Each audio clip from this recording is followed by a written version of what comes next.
Valley, and today I'm going to talk about book Hinduism and Nature, that is written by Dr. Nandita Krishna. So let's start the session.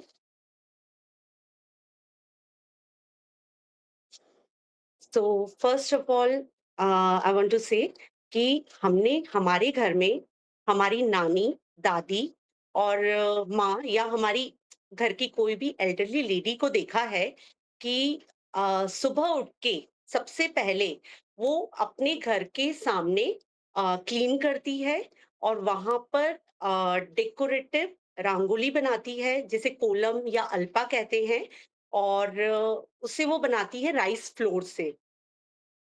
तो उसके पीछे का कारण ये रहता था कि वो एंट्स को और अदर इंसेक्ट्स को फीड करती थी, जिससे घर में कोई इंसेक्टिसाइड स्प्रे ना करना पड़े।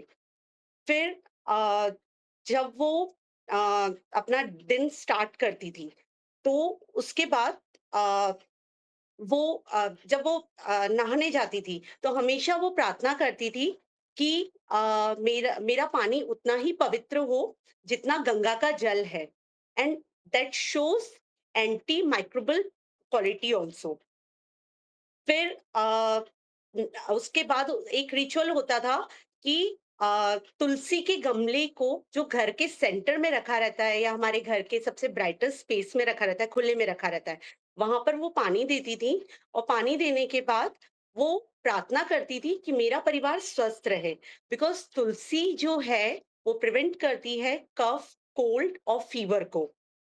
उसके बाद जब प्रेयर टाइम होता था, तो पीपल के वृक्ष के नीचे 7 बार अ, फेरी लेने के बाद वो प्रार्थना करती थी अपनी, जिसका अर्थ होता था कि सारे रिचुअल्स को बाइंड करती हैं। दैट रिचुअल्स आर लाइक वैदिक, Indus, Jain, Buddhism, tribal tradition. तो इन सब की बाइंडिंग के लिए वो प्रे करती थी।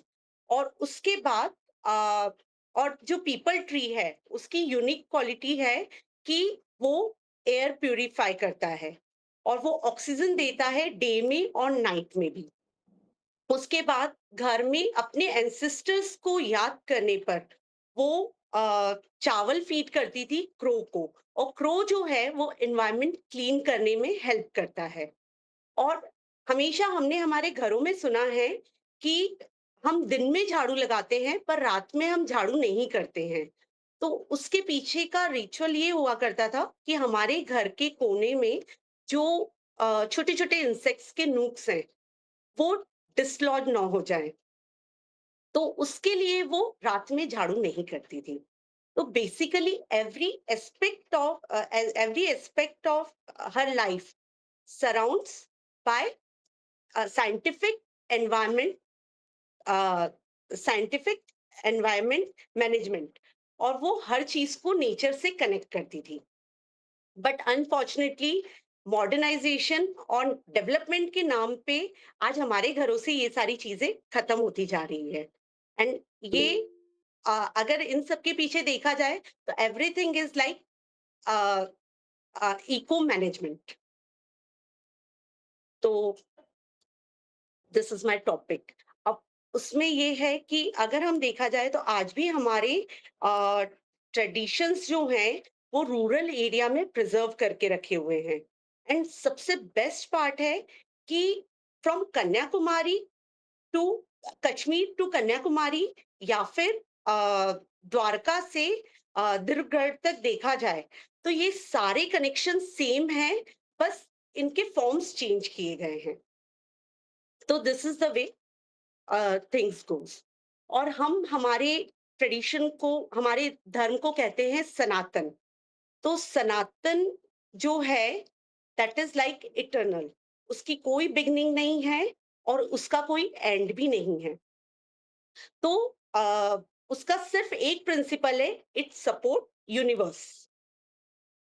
तो सनातन में जो सबसे इम्पोर्टेंट प्रिंसिपल है जिसपे सनातन धर्म चलता है, that is every person must act for general welfare of earth, humanity, all creation and all aspect of life।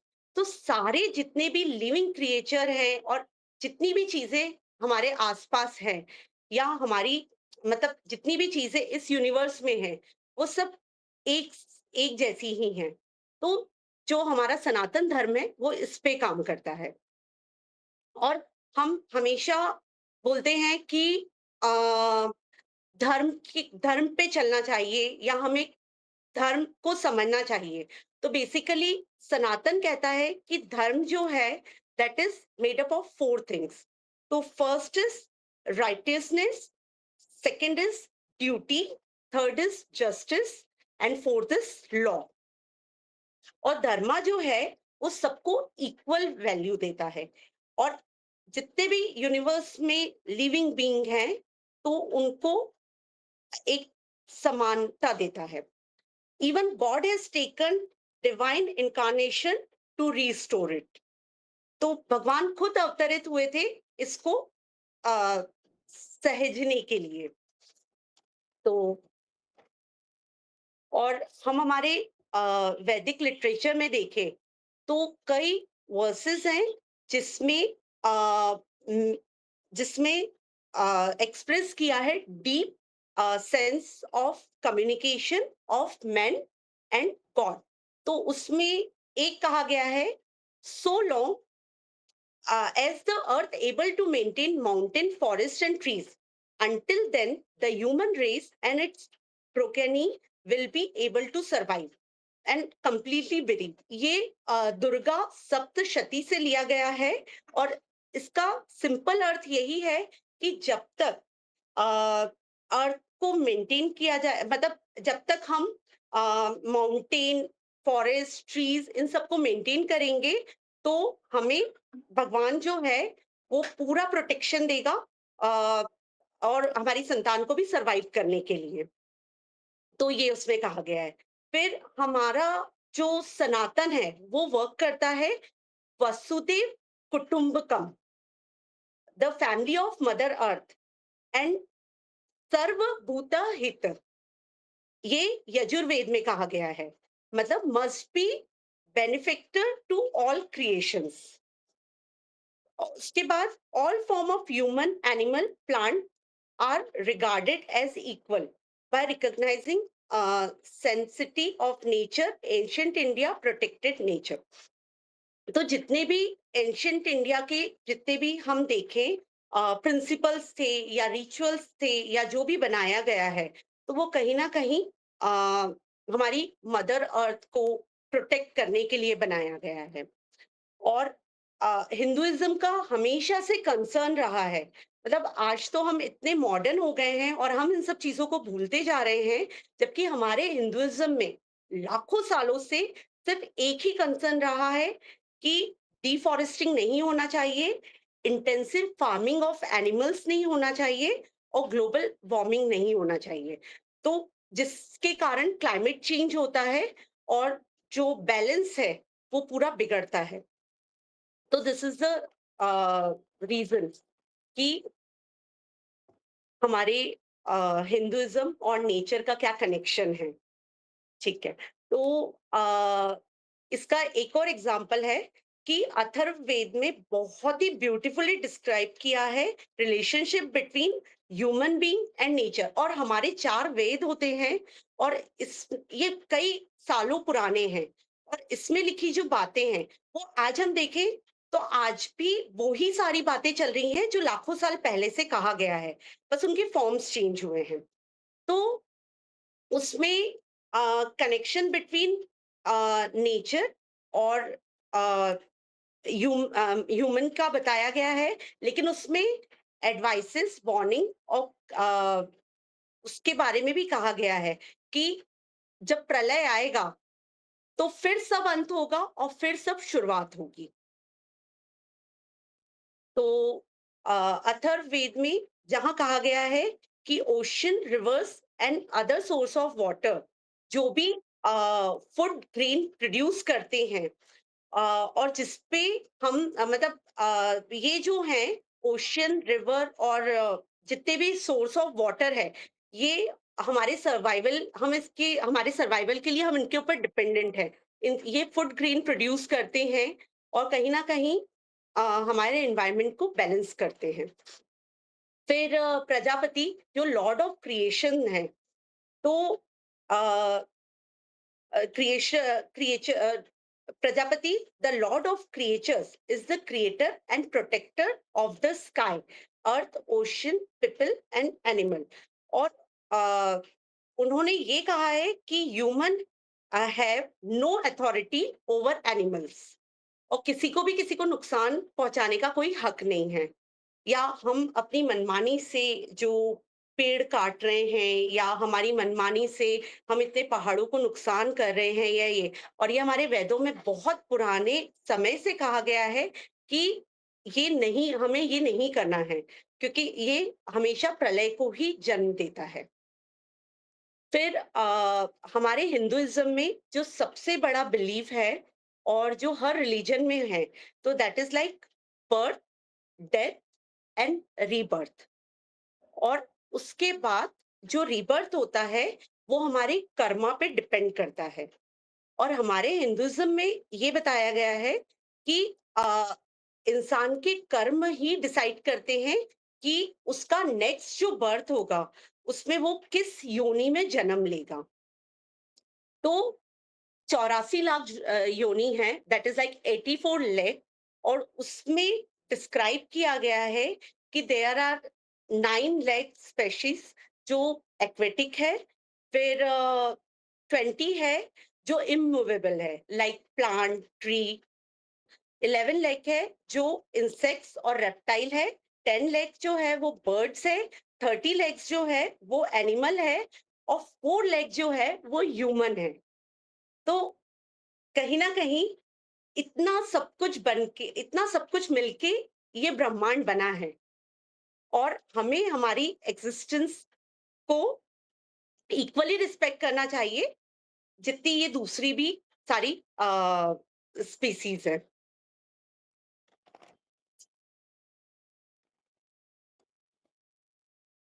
और जो हिंदुइज्म, बुद्धिज्म और जो जैनिज्म है, मैं खुद जैन हूँ। और हमारे इसमें सबसे पहले जो सिखाया जाता है, वो सिखाया जाता है अहिंसा। और कर्म जो है वो आपकी फ्यूचर लाइफ डिसाइड करते हैं। तो लॉर्ड विष्णु थे, उनके भी 4 जो अवतार थे, जो स्टार्टिंग के 4 अवतार थे, तो वो भी उन्होंने मत्स्य अवतार, अ, कुरम अवतार, फिर वराह अवतार और नरसिंह अवतार के रूप में लिया था। एंड उसमें भी हम देख सकते हैं कि he is associated with different animals. जैसे हनुमान है, तो हनुमान जो है वो कंपेनियन है राम के, इन मंकी फॉर्म। और जो काऊ है वो वो कनेक्ट करती है कृष्णा से। तो इन दैट वे ऑल्सो जितने भी सारे क्रिएचर्स हैं हमारी पृथ्वी पे, और हमारे धर्म में जिन सब का नाम लिया जाता है, जिसे हम बहुत ही उससे पूजते हैं, तो कहीं ना कहीं ये सारे जो हैं, ये सब हमारे रिचुअल्स के साथ साथ नेचर से भी कनेक्टेड हैं। हमारे रिलीजन और नेचर को कनेक्ट करते हैं। फिर जो अ, भगवत गीता है, तो भगवत गीता में भी कर्म को डिस्क्राइब किया गया है। और हमारे वो ही मतलब हर बार एक ही बात आती है कि हमारे कर्मा जो है वो हमारे अ, उसको डिसाइड करते हैं, हमारी योनि को डिसाइड करते हैं। तो ये भगवत गीता में भी कहा गया है। अब एक चीज होती है बायोलॉजिकल डाइवर्सिटी। तो बायोलॉजिकल डाइवर्सिटी जो है, that is also very important part. और इसको समझने के लिए हम बहुत ही सिंपल एग्जांपल में अगर समझें, तो वो है कि लॉर्ड शिवा जो है, उनका वाहन है अ, नंदी। और पार्वती जो है, उनका वाहन है लायन। और नंदी और लायन जो है वो एक दूसरे के एनिमी हैं ऑन पैरेलल साइड। अगर गणेश को देखा जाए तो गणेश का वाहन जो है वो माउस है और शिवा के गले में जो सर्पेंट है वो माउस को खा सकता है। तो ऐसे देखा जाए तो माउस और जो सर्पेंट है वो दोनों भी एक दूसरे के एनिमी हैं। और जो पिकॉक है वो कार्तिकेय का वाहन है और कार्तिकेय का जो वाहन है वो सर्पेंट को खा सकता है। तो सर्पेंट का दुश्मन है। तो इस तरह से अगर देखा जाए तो एक ही फैमिली में अलग-अलग तरह के एनिमीज पीसफुली रह रहे हैं, जिसे हम बोल सकते हैं कि that is a perfect example of peace and harmony. अब दूसरी तरफ अगर देखा जाए तो शिव जो हैं वो स्नेक पहनते हैं अपनी गर्दन में और कार्तिकेय है वो पिकॉक पे हैं। पर सर्पेंट जो पिकॉक जो है वो स्नेक को नहीं खाता है और माउस जो है वो जो स्नेक है वो माउस को नहीं खाता है। तो फिजिकल एंड एलिमेंट कॉन्ट्रास्ट तो अगर देखा जाए मतलब sorry I am really sorry तो अगर देखा जाए तो यहाँ पर एक और चीज है कि शिव जो है वो वाटर और शिव का जो एलिमेंट है वो वाटर है एंड फायर है और वाटर जो है वो प्यूरिटी को दिखाता है जो उनके केश में से निकल रहा है और जो थर्ड आई है वो फायर को दिखाता है। पर ऑन द सेकंड साइड जो पार्वती है उनकी कॉन्सर्ट तो वो बहुत ही काम है और वो रिप्रेजेंट करती है कामनेस को, नर्चरिंग एंड डोमेस्टिक लाइफ को। और गणेश जो है उनका एलिफेंट हेड जो है वो रिप्रेजेंट करता है इंटेलिजेंस को। और कार्तिकेय जो है जिनके 6 हेड है वो रिप्रेजेंट करते हैं एक्शन को, वॉरियर वॉरियर को एंड लीडरशिप को। तो इन दैट वे शिवा की जो पूरी फैमिली है वो बहुत प्यारा एग्जाम्पल है हार्मोनी और पीस का। और शिवा जो है वो खुद माउंट कैलाश पे रहते हैं और माउंट कैलाश जो है वो कॉस्मिक हेवन को दिखाता है।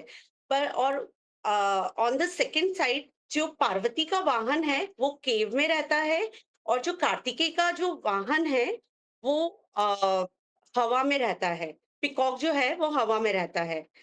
तो और माउस जो है वो अंडरग्राउंड रहता है। तो इस तरह से भी अगर देखा जाए तो फैमिली जो the family consists of varied type of human, animal, and uh, divine and wildlife living together without fighting. They teach us that people with different mindset and backgrounds can stay together peacefully. तो ये सबसे best example है हमारे सामने। अब हम next topic पे जाएंगे, ग्रूव्स एंड गार्डन। तो जो प्रकृति है, प्रकृति जो है वो फेमिनाइन है और वो प्रिंसिपल पे काम करती है, primary source of life and fertility. और जो फॉरेस्ट है, forest were the places of retreat and source of inspiration for all Vedic literature. तो महाभारत में भी जो बिग वॉर हुए हैं वो अर्बनाइजेशन के लिए हुए हैं और to capture the city Mathura, Hastinapur and Indraprastha. पर जो पांडव है उन्होंने भी अपने वनवास के टाइम पे जो अपना टाइम है वो फॉरेस्ट में बिताया है। और फॉरेस्ट के साथ साथ हम देख सकते हैं हमारे शास्त्रों में पूरा वर्णन है कि उन्होंने फॉरेस्ट ट्राइब की अलायंसेस से मैरिज भी की है और कहीं ना कहीं अपनी पावर को बढ़ाने के लिए ये सब चीजें उनके काम भी आई है। तो और इंडस वैली सिविलाइजेशन में जो सील्स हैं उस पे हम देख सकते हैं कि उसमें बहुत सारे वैरायटी ऑफ एनिमल्स हैं जो different different type of forest में रहते हैं। तो elephant, water buffalo, rhino, deer, wild sheep, tiger, etcetera. और वो डेंस फॉरेस्ट में रहते हैं। तो कहीं ना कहीं इंडस वैली सिविलाइजेशन हम बोलते हैं कि बहुत ही पुरानी है, लेकिन वहां पे भी देखा जाए तो वहां पे भी एक डिस्क्रिप्शन दिया है कि जो इंडस और सरस्वती रीजन था, वो थिक फॉरेस्ट था, वो डेजर्ट और एग्रीकल्चर फील्ड नहीं था, वो बहुत थिक फॉरेस्ट था। हाँ, तो जस्ट सी कि हम कहाँ से कहाँ तक आ गए हैं। तो उस सेंस में अब फॉरेस्ट जो है वो भी चार तरह के हैं। तो दैट इज लाइक शांत, मधुर, फिर रुद्र और विभत्स्य। तो जो जस्ट मिनट, जो राम है वो अपने वनवास के समय पे, हम देखते हैं कि हमारे रामायण में डिस्क्रिप्शन दिया है कि राम ने फॉरेस्ट में ही ट्रेवल किया है और बहुत सारे फॉरेस्ट में रहे हैं वो। तो चित्रकूट एक फॉरेस्ट है जो बहुत ज्यादा फेमस है। और आ, वो जो फॉरेस्ट है दैट इज लाइक मधुर, मतलब फ्रूट बेयरिंग। वहां पे बहुत सारे मैंगो, जैक फ्रूट और इस तरह के ट्रीज हुआ करते थे और वहां पे वो रहे हैं। फिर दंडक आरण्य जो एमपी, उड़ीसा और आंध्र प्रदेश में है, जहाँ अ, शब्द शलभद्री और बिलवा टाइप के ट्रीज है। तो उसे देखा जाए तो दैट इज लाइक काम फॉरेस्ट, शांत फॉरेस्ट।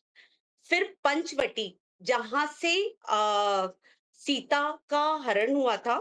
तो पंचवटी जो है, तो पंचवटी का बेसिकली नाम है कि पांच, और वट, वट मतलब बेनियन ट्री। तो पंचवटी जहां पर उनकी कुटिया थी, तो वहां से हुआ था। तो पंचवटी जो है उसे हम देख सकते हैं कि दैट वाज लाइक,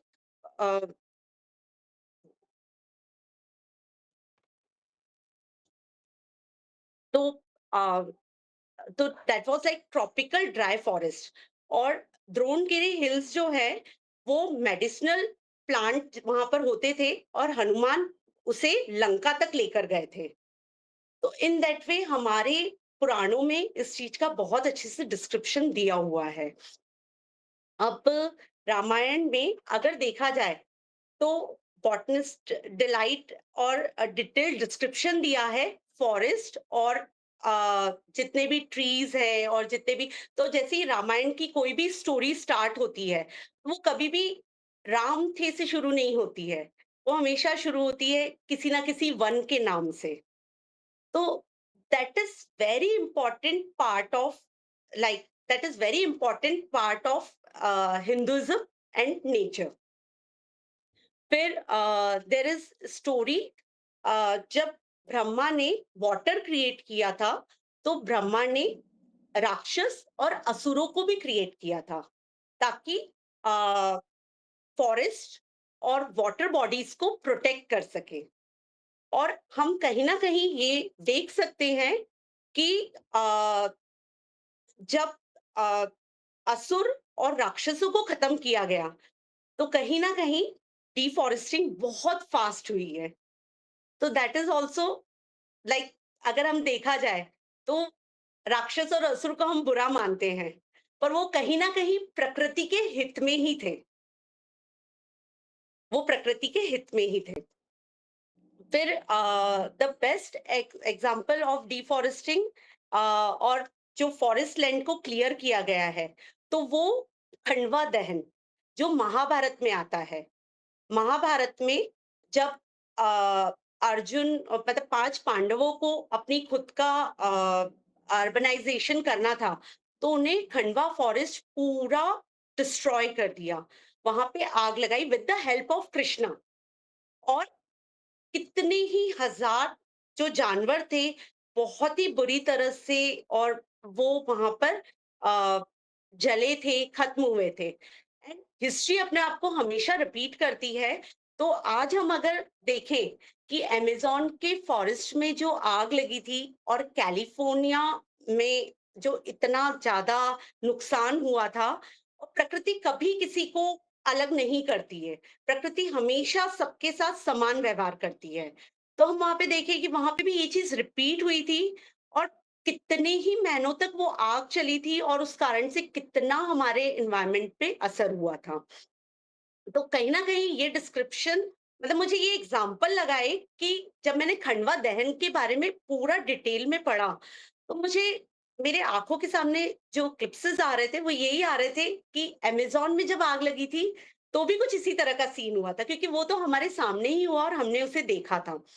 तो इस तरह से और पांडवों ने उसके बाद इंद्रप्रस्थ बनाया था, उस जगह को पूरा खत्म करके और जैसे-जैसे अर्बनाइज़ेशन और डेवलपमेंट बढ़ रहा है, तो कहीं न कहीं हम देख सकते हैं कि हमारे आस-पास से ट्रीज़, प्लांट्स और जो हमारे बोलना चाहिए कि सराउंडिंग में जो हमारी इम्पोर्टेंट अ, एनिमल्स, इंसेक्ट्स हैं, वो सब धीरे-धीरे खत्म होते जा रहे हैं और ये हम अपने आप पे ही नुकसान कर रहे हैं।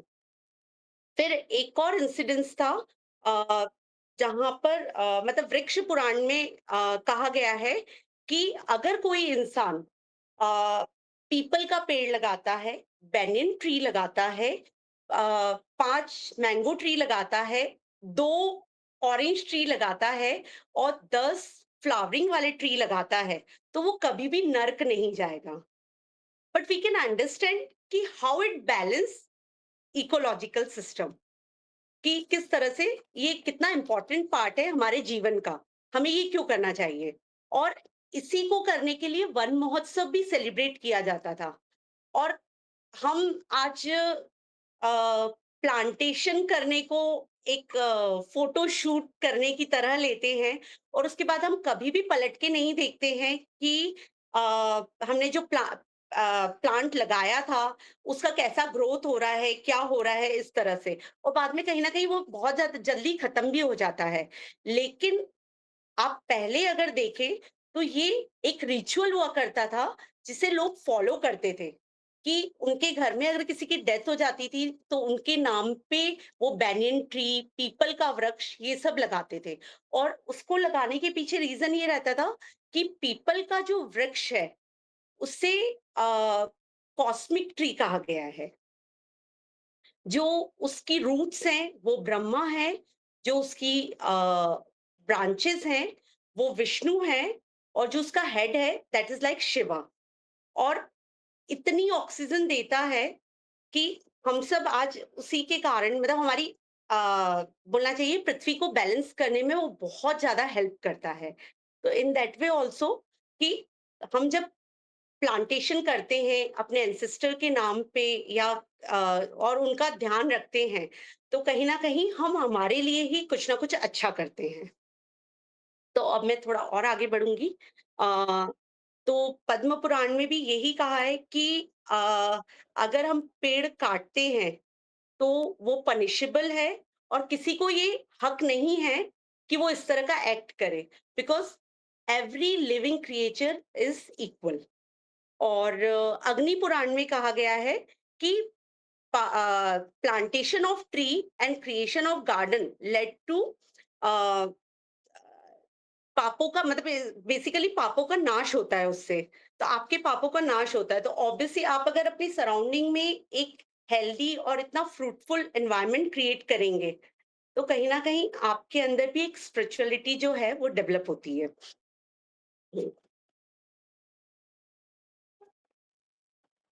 अ,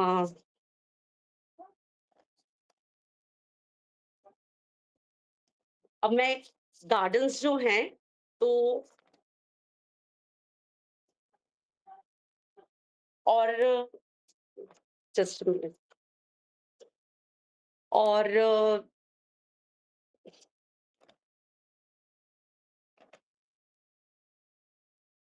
तो जो अर्थशास्त्र है, तो अर्थशास्त्र में 4 टाइप ऑफ फॉरेस्ट का डिस्क्रिप्शन दिया हुआ है, जिसमें जैसे मृगवन होता है, 5 टाइप ऑफ फॉरेस्ट का डिस्क्रिप्शन दिया हुआ है।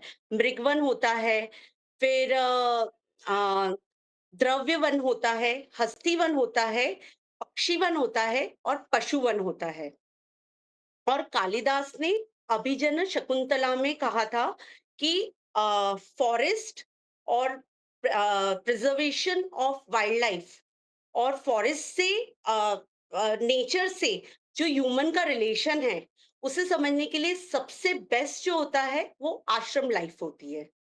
तो कहीं न कहीं हम देखें कि पहले के लोग आश्रम में रहते थे और आश्रम में रहने के बाद वो जितना भी अपना मतलब पढ़ना या जो भी लिखना या जो भी अपने कार्य करते थे, पर वो आश्रम बहुत सारे पेड़ों से सराउंडेड होते थे। वहाँ पे वाटर बॉडीज़ होती थी, वहाँ पे एनिमल रहते थे। कोई ऐसे वहाँ पे बड़े फ्रीली डियर भी आते थे और स्नेक भी वहीं रहते थे और वो लोग जो थे आश्रम लाइफ में वो लोग भी वहीं पे रहते थे। तो इस तरह से हम देखें कि किस तरह से एक ही जगह पे लाइफ का कनेक्शन बताया है कि अगर प्रिजर्व करना हो तो किस तरह से हम उसको समझ सकते हैं। फिर तमिल और संस्कृत लिटरेचर में फॉरेस्ट मतलब रेफरेंस दिया है कि जो वाइस एंड होली मैन है वो फॉरेस्ट में रहता था या प्रिमिटिव मैन जो थे वो बिलीव करते थे कि डाइटीज जो हैं वो स्टोन में, एनिमल में, वुड में रहती है और एक्सप्रेसिंग देयर ग्रेटिट्यूड टू मतलब and this their way to expressing gratitude and respect for nature for providing them food and services. तो नेचर जो भी उन्हें देता था तो वो डाइटी को पूछते थे, उसे अपना ग्रेटिट्यूड देते थे और वहां पर मतलब मंदिरों का कंसेप्ट उस समय नहीं था। उस समय जो भी था वो नेचर ही था।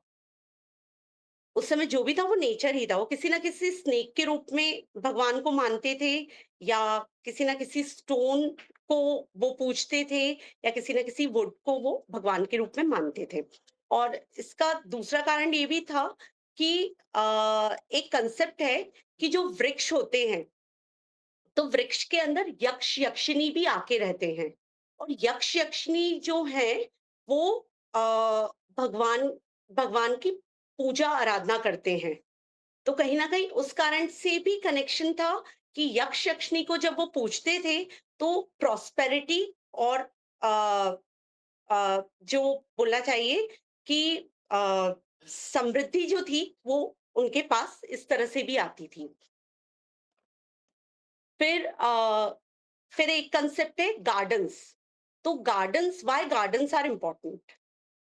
तो गार्डन्स जो हैं तो गार्डन जो है उसे नंदन वन कहते थे और नंदन वन जो है उसका डिस्क्रिप्शन बहुत सारी जगह हमने सुना है और कई जगह आज भी मतलब उड़ीसा में मैं 1-2 जगह गई थी जहाँ पे नंदन कानन इस तरह की जगह थी और दूसरी भी कई जगह मैंने इस वर्ड को सुना है। तो नंदन वन जो था वो हिंदू टेम्पल में हमेशा होता था और बुद्धिज्म में गार्डन्स का डिस्क्रिप्शन जो है वो प्लेस होती थी जहाँ मेडिटेशन एंड हीलिंग होती थी।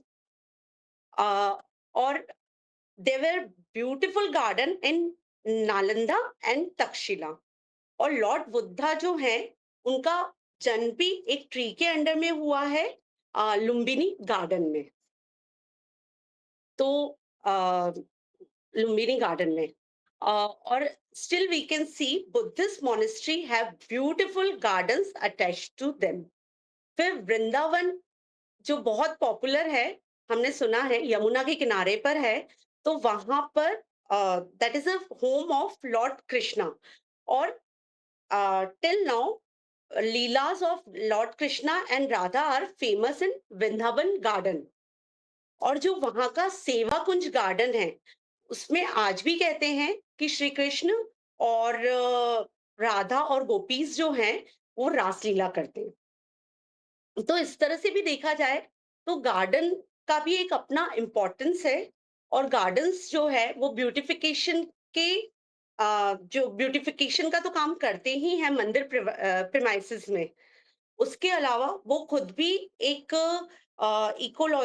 मतलब इकोसिस्टम डेवलप करते हैं। वहाँ इंसेक्ट्स आके रहते हैं, वहाँ बटरफ्लाइज आती हैं, वहाँ जो प्लांट के फ्लावर्स के सीड्स होते हैं तो वो देखा जाए तो बीज के थ्रू वापस से नए प्लांट्स आते हैं। तो इस तरह से gardens are also important part. और nature being indivisible part of Hinduism or ancient India saw in spirituality a method to protect forest and biodiversity.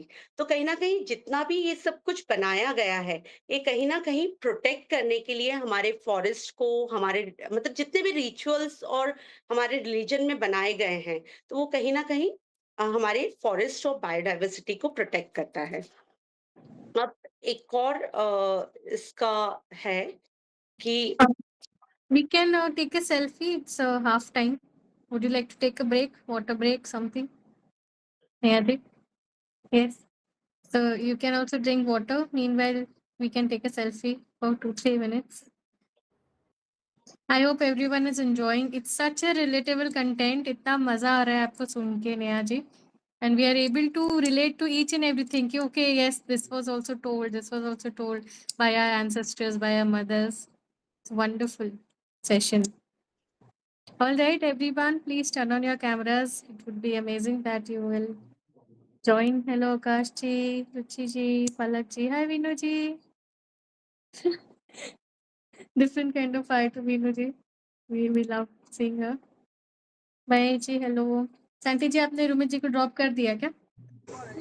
I am searching him, वो अचानक से कहीं गायब हो गए actually. Let me check. All right. Okay, everyone, let's turn on our cameras. Okay. Ready? Smile. Once. Thank you so much. Beautiful photo. All right. Yes. I hope you took some water. The session is going amazing and we are hooked onto you. Neha ji, thank you Palak for such a beautiful support. बहुत मजा आ रहा है सुन के आपको। Yes. Thank you. तो let's continue with session.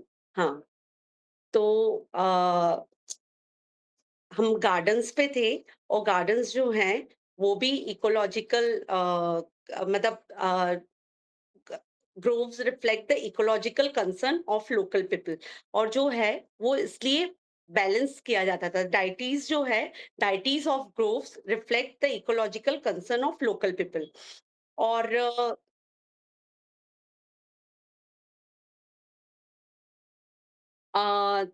जो फंडामेंटल मतलब just a minute, just a minute. हाँ, तो अभी हम देख सकते हैं कि हमारे जो फंडामेंटल कंसेप्ट हैं और रिचुअल्स के, वो कहीं ना कहीं खत्म होते जा रहे हैं, क्योंकि एग्रीकल्चर और डेवलपमेंट एक्टिविटीज और अर्बनाइजेशन हो रहा है। तो हम देख सकते हैं कि ये सारी चीजें खत्म होती जा रही है। इवन मुझे एक बहुत ज्यादा ऐसा बुरा लगता है कि पहले हम हमारे घरों में भी गार्डन एरिया निकालते थे, और आज हम देखें तो बहुत सारे घर बड़े-बड़े बन जाते हैं, लेकिन वहां पर गार्डन एरिया नहीं होता है। वो नीचे कोई शॉप बना लेंगे, या ज्यादा से ज्यादा स्पेस को लेने के उसमें वो इस तरह की कोई भी चीज अपने घर में क्रिएट नहीं करते हैं। तो आजकल गार्डन कंसेप्ट भी धीरे-धीरे खत्म होता जा रहा है। और अगर देखा जाए तो बिश्नोईज जो हैं जोधपुर के, जो बहुत फेमस हैं, तो कहीं ना कहीं उस कम्युनिटी ने उस कम्युनिटी का जो लाइफ का गोल है, वो कहीं ना कहीं इन सब चीजों को प्रोटेक्ट करना ही है। और एक बहुत फेमस मूवमेंट भी हुआ था, जहां पर ट्राइबल लेडीज जो हैं, उन्होंने ट्री को ना कट करने के लिए चिपको मूवमेंट किया। तो कहीं ना कहीं हम देखें कि आज हम ज्यादा से ज्यादा पेड़ों को काट रहे हैं, बड़ी बड़ी बिल्डिंग्स बना रहे हैं, और एक ट्री को ग्रो होने में सालों लगते हैं और हम छोटे-छोटे पौधों को उसका रिप्लेसमेंट बना रहे हैं। तो this is a saddest part जो हमारी सोसाइटी अब क्रिएट कर रही है और कहीं न कहीं हम देखें तो हम हमारे धर्म से भी अलग होते जा रहे हैं। तो this is basically not our धर्म।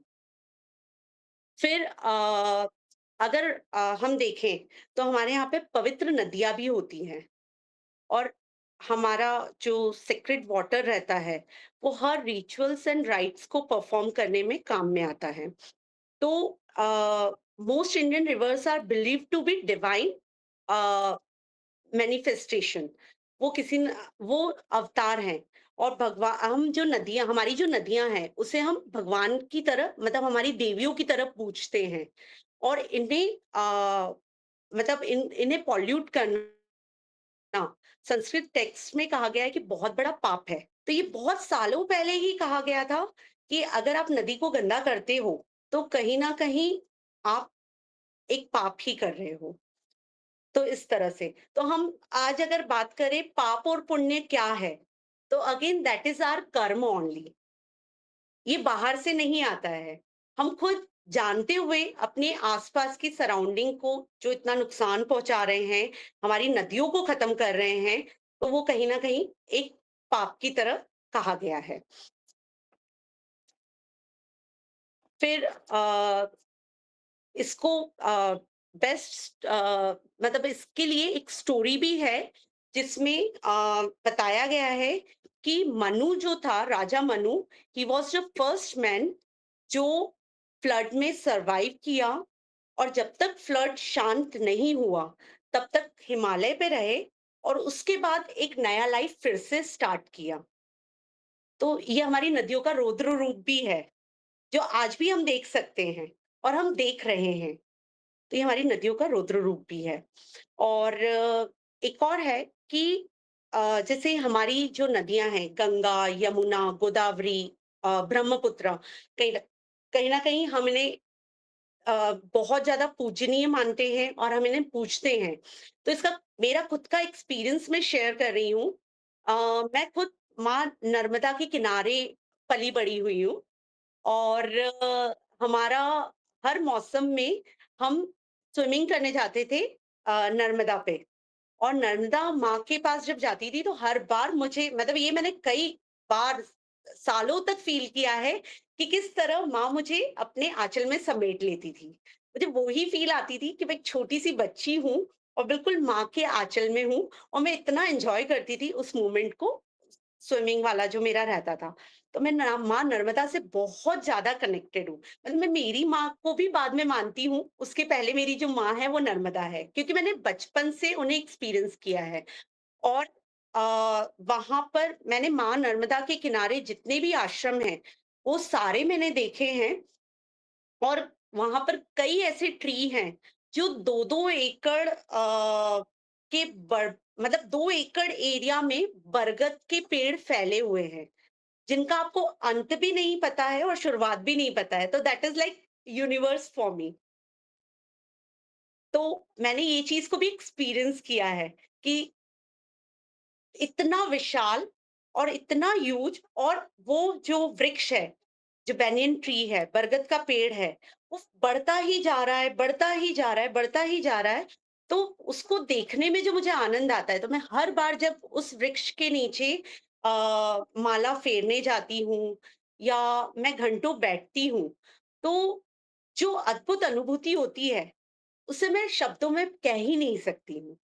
मतलब दैट इज़ अ एहसास, दैट इज़ अ समथिंग जो मेरे अंदर आता है, मुझे इतना शांत कर देता है और हर बार एक नई हिम्मत के साथ मुझे वापस खड़ा होने के लिए इंस्पायर करता है। तो ये चीज़ भी मेरा लाइव एक्सपीरियंस रहा था माँ नर्मदा के किनारे। और ओंकारेश्वर, मोटक्का, खेड़ी घाट ये तो बहुत फेमस है।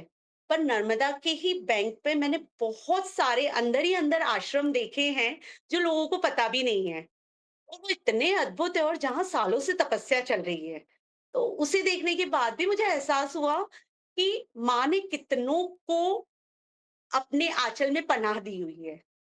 तो that is like best example. और मैं जब नर्मदा के किनारे आश्रम से वहां तक जाती हूँ, तो रास्ते में शिवलिंग जैसे जो पत्थर मुझे दिखते हैं, तो बीइंग अ आर्टिस्ट वो भी कहीं ना कहीं मेरे लिए बहुत ही खूबसूरत मोमेंट होता है। तो that was like my experience with river, कि माँ नर्मदा मेरे लिए क्या है। बट ऐसे देखा जाए तो गंगा है, जिसे हम पाप नष्ट करने वाली नदी कहते हैं, और वो सबसे डिवाइन मानते हैं, क्योंकि वो डायरेक्ट कनेक्टेड है लॉर्ड शिवा से। और कहते हैं कि मृत्यु के समय अगर गंगा जल का एक बूंद भी हम लेते हैं, तो हम स्वर्ग में जाते हैं। तो ये भी कहीं न कहीं हमारे घर का एक रिचुअल है कि लोग अपने घर में गंगा जल रखते हैं, और जब भी उन्हें लगता है कि कोई चीज़ अपवित्र हुई है या कुछ भी हुआ है, तो उसके ऊपर वो छिड़कते हैं। तो that is a power of river, कि गंगा। और इसी तरह से यमुना, तो यमुना जो है that is directly connected to Krishna. और यमुना जो है वो she is a daughter of Surya, that is a daughter of Surya. और उसका जो भाई है वो यम है। तो सूर्य जो है वो सूर्य और संजना की पुत्री है यमुना। और सूर्य उसके पीछे भी एक कहानी है कि संजना जो थी वो डायरेक्टली सूर्य को देख नहीं पाती थी। तो जब वो डायरेक्टली देख नहीं पाती थी तो सूर्य को कहीं ना कहीं बहुत ज्यादा, मतलब सूर्य उन पे गुस्सा होते थे। तो इसलिए उन्होंने कहा, उनके जो पुत्र हुए वो यम हुए। तो यम यानी संयम, और पुत्री हुई वो यमुना। और यमुना का जो पानी है वो काला हुआ, क्योंकि वहां पर जो कालिया नाग था उसका पॉइजन फैला था, और कृष्ण ने कहीं ना कहीं खत्म किया था। तो इन स्टोरीज में जब हम नदियों को कनेक्ट करते हैं, तो भी हमें बिलीव होता है कि कितने सालों से एक कहानी है जो इन नदियों की तरह बहती जा रही है। और कहीं ना कहीं हमें आज भी वो कहानियां, हम उन्हें जीते हैं, कहीं ना कहीं आज भी उन कहानियों को हम ढूंढते हैं। इसी तरह से ब्रह्मपुत्र, तो ब्रह्मपुत्र जो है एक अकेली ऐसी नदी है जो पुत्र के रूप में पैदा हुई है। और उसका रौद्र रूप देखा जाए, या वो कितनी ही, वो दो कंट्रीज को कनेक्ट कर रही है, या उसके आसपास का देखा जाए, तो कितना बोलना चाहिए कि ग्रीनरी और उस जगह की फर्टिलिटी। तो आसाम अपने आप में बहुत खूबसूरत जगह है। तो इस तरह से भी देखा जाए तो नदियाँ बहुत इम्पोर्टेंट रोल प्ले करती है हमारी लाइफ में। पर सेकंड जो उनका सबसे ज़्यादा इम्पोर्टेंट रोल होता है, कि नदियाँ भी कहीं न कहीं कितने सारे लाइफ को जीवन देती है। मतलब अगर देखा जाए तो नदी के अंदर क्रोकोडाइल रहते हैं। क्रोकोडाइल कहीं न कहीं गंगा का वाहन माना जाता है। या सरस्वती का अगर वाहन देखा जाए तो वो स्वान होता है। या फिर लोटस देखा जाए तो उसपे लक्ष्मी विराजित है। तो इस तरह से अगर हम देखें तो कितनी ही चीजों को हम कनेक्ट कर सकते हैं। और हमारे घर में शुभ कार्यों में कछुआ होता है, वो भी। तो ये सब लाइफ जो है ये रिवर, और लाइफ का जो हमारी, मतलब रिवर का जो सबसे इम्पोर्टेंट रोल है हमारी लाइफ में, दैट इज कि हमें अन्न दे रही है, हमारा जीवन भी उसी पे निर्धारित है। और कहीं न कहीं अ, हम देखते हैं कि जब नदियों में कोई मतलब फ्लड आता है या कुछ आता है, तो वो अपने साथ एक पूरा एरा बहा के ले जाती है। तो उस तरह से भी अगर देखा जाए तो नदियाँ कहीं न कहीं क्रिएटर और डिस्ट्रक्शन के रूप में भी काम करती है। और हमारे अगर हिंदुइज़्म के प्रिंसिपल देखे जाएँ, तो ब्रह्मा, विष्णु और शिव के रूप में हम मानते हैं, जिसमें हम कहते हैं कि जो चीज़ बनती है वो डिस्ट्रॉय भी होती है, और नदी जो है वो भी उससे कनेक्ट करती है। तो इस तरह से। फिर नदी नदी जहाँ नहीं होती है, तो वहाँ पे हमारे कल्चर में पुराने समय से वाटर टैंक बनाए जाते थे। आज भी हम मंदिरों में देखते हैं कि वाटर टैंक होते हैं। और वाटर टैंक जो होते हैं, वहाँ पे पानी स्टोर होता है, और कई जगह तो उसको बहुत पवित्र माना जाता है। उसके अंदर पैर धोने से, या उसके अंदर सिर्फ एक बात लेने से भी कई बीमारियों का नाश होता है। तो दैट इज़ बेसिकली कि जो अभिषेक का वाटर होता है, वो वाटर टैंक्स को रिचार्ज करता है और कई मेडिसिनल प्रॉपर्टीज वाटर टैंक में जनरेट करता है। या रेन वाटर जो होता है, रेन वाटर और जो हमारे अंडरग्राउंड मिनरल्स होते हैं, वो सब ऊपर लाने में हेल्प करता है। और जब वो आते हैं तो वो कहीं न कहीं क्योर का काम करता है, हीलिंग का काम करता है। तो कई हम बीमारियाँ देखते हैं जो इस तरह से भी हील होती है वाटर टैंक के कारण। और पुराने टाइम में जो सबसे बेस्ट एग्ज़ाम्पल है, हम जैसे रानी की वाव देखते हैं या इस तरह से। तो कहीं न कहीं मतलब मुझे लगता है कि आज का ज़माना, मैं बेसिकली ऐसा नहीं कहना चाहती कि बहुत सेल्फिश टाइप है या ऐसा, पर कहीं न कहीं हम मैं प्रिंसिपल पे ज़्यादा काम करते हैं। पर पुराने जो लोग थे, वो ज़्यादातर काम करते थे जनहित के लिए। तो that is basically written in our Hinduism कि आप दूसरों के कल्याण के लिए काम करोगे तो आपका कल्याण तो अपने आप होगा। तो बहुत सारी जगह जो वाव बनाई हैं, वो स्टेप वेल्स होती है, वहाँ पर पानी प्रिज़र्व होता था। और कोई भी अगर बारिश नहीं हुई है या कोई भी डिज़ास्टर आया है, तो वहाँ के लोगों को वो बहुत सपोर्ट्स, तो that is basically act like a support system. तो हम वाटर टैंक भी उतने ही इम्पोर्टेंट होते हैं और आज हमारे मंदिरों में भी वो वाटर टैंक देखे जा सकते हैं। बट हम नया कुछ क्रिएट नहीं कर रहे हैं, ये सब हमारा पुराना है। बट ये कहीं न कहीं हमारे रिलिजन, रिचुअल का कनेक्शन है नेचर के साथ। तो this is also the way. फिर एक है कि प्लांट्स जो हैं, वो प्रोटेक्टर के रूप में काम करते हैं। तो उसे समझने के लिए अगर हम देखें तो जब लोगों ने फूड प्रोड्यूस करना स्टार्ट किया, तो कहीं ना कहीं मदर नेचर ने भी अ, वो भी एकदम चीफ डाइटी बन के उन्होंने भी प्लांट्स बनाए और हमें ब्लेसिंग्स दी। तो आज अगर हम देखते हैं तो हमारे आसपास जितने भी ट्रीज हैं, जो भी है, वो फर्टिलिटी का सिंबल माना जाता है।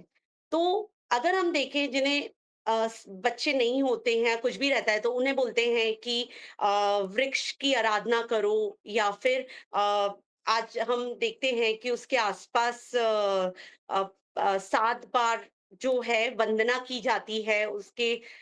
तो वो सब कनेक्टेड है कि सप्तऋषि की पूजा की जाती है और ट्रीज कहीं ना कहीं फर्टिलिटी का सिंबल है। तो उस तरह से वो होता है। फिर एक और चीज है कि अगर हम देखें तो पीपल का ट्री जो है वो कॉस्मिक ट्री होता है। और tree play major role in ecology. It is also genetic resource for conservation of species and species diversity. तो trees अगर हम देखें तो वो कंजर्वेशन ऑफ स्पीसीज डाइवर्सिटी भी है। तो in that way also that play important role. अब अगर हम देखें कि हमारे घर में किसी को चिकन पॉक्स या जिसे बोलते थे कि माता आ गई है या इस तरह से, और हम माता के मंदिर में जाके पूजा आराधना करते थे, तो basically that is related to neem वृक्ष। और नीम वृक्ष जो है वो जो है, नीम जो है, उसमें बोलते हैं कि देवी का वास होता है। और कहीं ना कहीं नीम जो है वो हमारे स्मॉल पॉक्स और चिकन पॉक्स जैसी जो बीमारियां होती है उसको क्योर करती है। तो हम नीम के रूप में देवी को भी पूजते हैं। ये रिचुअल भी आज भी चलता आ रहा है। तो कहीं ना कहीं देखें तो नीम को देवी का रूप इसीलिए दिया है। तो कई ऐसे ट्रीज हैं जिन्हें हम कभी भी कट नहीं करते हैं। तो उसका कारण ही ये है कि उनको प्रिजर्व करने के लिए ये सारे रिचुअल्स बनाए गए थे, जो ये है। फिर एक है कि जो किम्शुका का पेड़ होता है जिसे हम टेसु या पलाश कहते हैं, और उसमें 3 लीव्स आती है और वो पूरे ऑरेंज कलर का होता है। तो वो ट्रिनिटी को दिखाता है, ब्रह्मा, विष्णु और शिव। और उस ट्री को अगर देखा जाए तो उसे फ्लेम ऑफ फॉरेस्ट भी बोलते हैं। और उस वो जब आता है तब हमारा सबसे सुंदर सा त्योहार आता है, होली का। और उस समय हम उससे रंग बनाते हैं या इस तरह से, तो कहीं न कहीं देखा जाए तो उसे भी कनेक्ट किया गया है हमारे रिलीजन के साथ। फिर अगर हम मैंगो देखें, तो मैंगो तो हम सबका फेवरेट होता है और मैंगो ट्री के को देखा जाए तो उसकी पत्तियों से तोरण बनता है और उसकी जो 5 पत्तियाँ हैं वो कलश में रखी जाती है, उसके ऊपर कोकोनट रखा जाता है और मैंगो जब हवन करते हैं तो मैंगो की पत्ती से घी को अर्पित मतलब किया जाता है, घी उससे डाला जाता है और इस तरह से देखें तो मैंगो का जो ट्री है अ, वो प्रजापति के ही रूप में माना जाता है और प्रजापति जो है वो लॉर्ड ऑफ क्रिएशन है। तो मैंगो ट्री का भी उतना ही इम्पोर्टेंस है। तो इससे कहते हैं कि अगर हमने 5 मैंगो ट्री अपनी लाइफ में लगा दिए, तो कहीं न कहीं हमें स्वर्ग की प्राप्ति होगी। स्वर्ग की प्राप्ति होगी ये तो नहीं पता, पर फ्रूट भी मिलेंगे, आपका घर भी डेकोरेट होगा और आपको पॉजिटिव वाइब्स तो ट्रीज़ से हमेशा मिलती ही मिलती है। तो ये भी एक है। अब सबसे इम्पोर्टेंट जो है, वो ये है कि हम हम जितना भी सब कुछ कर रहे हैं और आज हम जिस तरह से आगे बढ़ रहे हैं और हमारे रिलीजन्स को जिस तरह से पीछे छोड़ रहे हैं, तो कहीं न कहीं आप मतलब this is a question mark कि हम सचमुच डेवलप कर रहे हैं अपने आप को या कहीं न कहीं हम डिस्ट्रक्शन की ओर जा रहे हैं। और ये हमें समझना बहुत ज़रूरी है क्योंकि ultimately universe works on principle कि all living creatures are same and equal. तो इसी तरह मैं ये सेशन यहीं खत्म करूंगी। Thank you so much all listeners to listen me और thank you so much.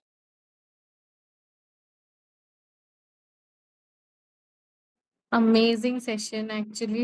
We were actually ये एक छोटा-सा रिमाइंडर है हमें and you posed it so beautifully every point and मुझे छोटा-छोटा points I was able to remember that my mom used to share कि रंगोली बाहर बनानी है। Like every time she used to say कि जा बना के and I was like why I have to do this? Specially during the Diwali time we do that चावल से रंगोली बनाते हैं and during the Pitru time also चावल से ही वो होते हैं and then they are entered मतलब ऐसा बोला जाता है पितृपक्ष में कि चावल की रंगोली बनाओ so many things and I would request everyone to share their views if you also resonated with Neha ji do share because it was such a gentle reminder to all of us to protect our nature and we live actually very close to the nature I hope सात्विक हैं हम तो but yes Sanjay ji please share.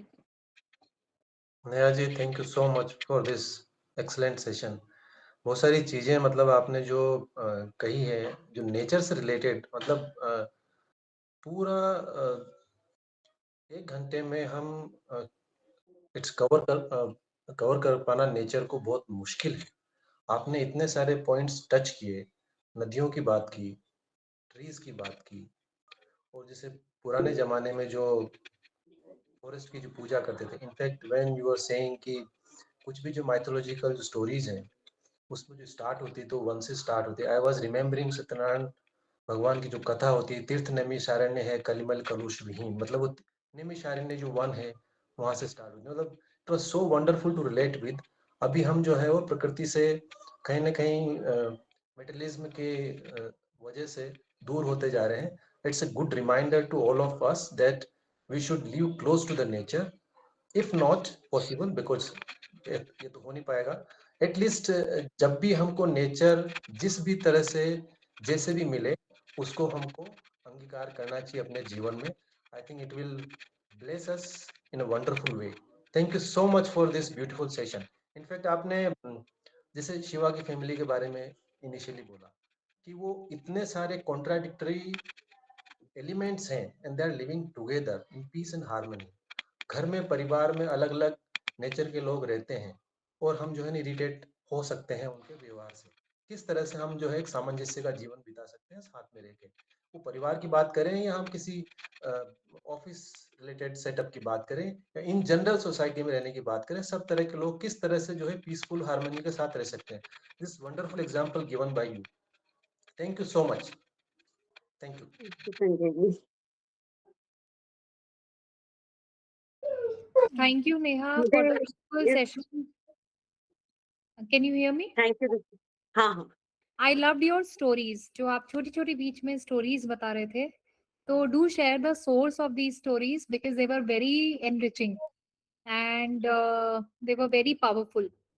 So your entire presentation, your entire book review was like जो होता है ना कि ice cream तो होती है लेकिन एक्चुअली मजा जो टॉपिंग्स से आता है, तो आपका जो टॉपिंग्स जो स्टोरीज से आपने टॉपिंग्स किया था, दैट वाज रियली फैंटास्टिक.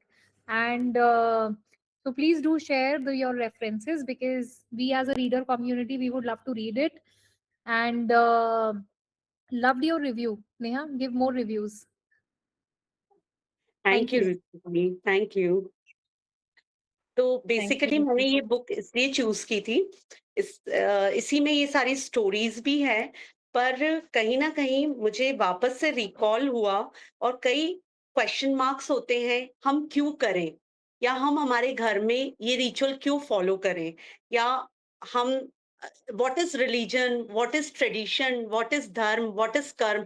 तो उसकी बेसिकली एक स्टार्टिंग पॉइंट मिला है कि आप कहीं न कहीं सब चीज़ें कितनी कनेक्टेड है, और अगर आपको पता चल जाए, तो आप बहुत छोटे-छोटे एक्ट में आप खुद भी फॉलो कर सकते हो, और चैरिटी बिगिन्स एट होम. तो आप अपने घर में भी ये सब चीज़ें स्टार्ट कर सकते हो. और मुझे ऐसी बहुत सारी चीज़ें, जैसे इस बुक में अहिंसा के बारे में भी लिखा था, और बेसिकली अहिंसा जो है, वो बीइंग अ जैन हम बचपन से सुनते आ रहे हैं कि हमें अ जैसे पानी छान के पीना है, या रात में खाना नहीं खाना है, और आज देखा जाए तो सारा वर्ल्ड उस चीज़ को फॉलो कर रहा है. और कहीं न कहीं बीइंग अ जैन, मैं खुद रात में इस चीज़ को नहीं करती हूँ, मैं रात में भी खाना खा लेती हूँ कई बार। लेकिन जब साइंटिफिकली देखा जाए, और बहुत सारी चीज़ें अगर आपको पता चल जाए कि आपकी जो बॉडी बॉडी है उसमें एसिड्स होते हैं, उसमें पित्त होते हैं, जो भी है वो जो लिक्विड्स हैं, उनको बैलेंस करने के लिए क्यों ये सब चीज़ें इम्पोर्टेंस है। तो ये कहीं न कहीं रिचुअल्स उन सब चीज़ों के लिए बनाए गए थे। इन सब चीज़ों को प्रिज़र्व करने के लिए बनाए गए थे। अब सिर्फ़ धर्म, हमारे धर्म में लिखा है, हमारे धर्म में लिखा है। कोई शास्त्र पढ़ने नहीं जा रहा है, कोई बड़े-बड़े ग्रंथ पढ़ने नहीं जा रहा है, तो हम हमारे बच्चों को ये सब चीज़ें कैसे सिखाएँगे? But basically this book was eye opener for me, जिसने छोटे-छोटे पॉइंट्स पे लाइट दिया है, और डेफ़िनिटली मैं इस चीज़ पे और ज़्यादा पढ़ना चाहूँगी, और इस पे और रिसर्च करना चाहूँगी, so that walking on right path is better than simply sitting and doing nothing. Amazing. So that is the thing. And looking at you, your love for nature, your everyday cycles and marathons and everything, I think this is a reflection of you. This book as well. It's an extended version of you, I think. So we resonated a lot, and like Narmada, Narmadeshwar, and the aura around the Narmada River. It's supreme. Like you don't even imagine how powerful nature can be. वो तभी पता पड़ता है जब आप उसके पास जाएं. So yes, wonderful book review and thank you for reminding us कि हमें नेचर के पास रहना है. Hello Rumit sir, would you like to share? Rumit sir is with books, not with nature. He was with nature 1 hour ago. Romit या sir is always on multitasking. वो थोड़ी देर nature के पास भी रहेंगे, थोड़ी देर बुक के पास भी रहेंगे. He will eat healthy. तो in any ways Romit sir is inspiration. छोटा मीटअप हो रहा है अभी. Yes. Where is this happening? Palak, where is this happening? Hyderabad. Acha, very nice. Hyderabad. Lovely. Okay. Looking forward to meeting everyone. Ruchi ji as well. Yes, same here. So just wanted to say कि मतलब नेहा जी का तो हम लोग every morning we see in fitness group. She is always inspiring and I wonder कि ये कभी मतलब इनका ऐसा एक दिन भी मतलब स्किप नहीं हुआ है। मतलब हम लोग तो कभी सोचते हैं कि यार छोड़ो आज तो मतलब once in 2-3 months we take a break. But she is continuous consistency is the key and she is always inspiring. और आज तो मतलब उनका ये जो रिव्यू है वो तो और भी मतलब बोनस हो गया हमारे लिए बिकॉज जो उन्होंने काफ़ी यूजफुल इंफॉर्मेशन दिया and it was very interesting and very amazing. So we are always, thankful to Nehaji and TBF group is growing. So we are glad that, and everyone is so, with positive aura and it makes a lot of difference. So thank you very much for the session. Thank you, Nehaji. Thank you, everyone. Thank you so much. Really, it's an honor. हम अच्छे लोग जुड़ रहे हैं. People like you with such great positivity and like zeal to do something. हम सब, as rightly said by Rumeji, we skip our exercises, but not you, and you're a constant source of inspiration for all of us. So we are grateful that you're here with us. All right. So I think with that we Thank you. will. Yes, Santiji, would you like to share? Just wanted to say thank you, it was a wonderful session. और जो कुछ भी बोलना था रमीत जी ने बोल दिया, हम लोगों ने मिलके ही प्लान किया था क्या बोलना है। So yes, thank you so much Neha ji, बहुत ही अच्छा रहा सेशन आपका। Thank you. Thank you so much. Thank you, Santiji. Amazing.